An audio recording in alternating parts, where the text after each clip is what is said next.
La Regione Veneto ha consegnato al suo M118 dell'ULSS 3 Serenissima 5 nuove ambulanze per il servizio di emergenza-urgenza nelle diverse aree territoriali. I veicoli sono forniti della più alta tecnologia disponibile. I defibrillatori multiparametrici dotati di teletrasmissione permettono di collegare all'ospedale il cuore della persona soccorsa immediatamente e per tutto il tempo del trasporto.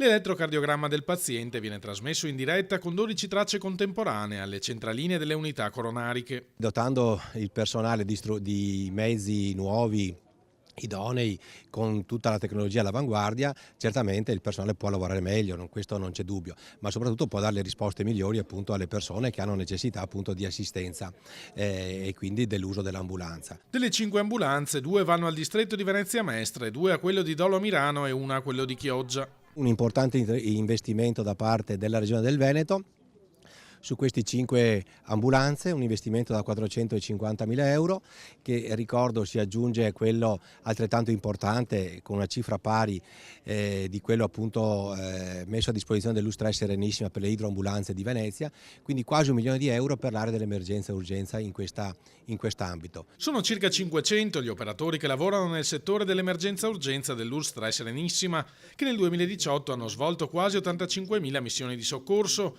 4.000 in più dell'anno precedente. L'arrivo sul posto è avvenuto tra i 24 e i 28 minuti.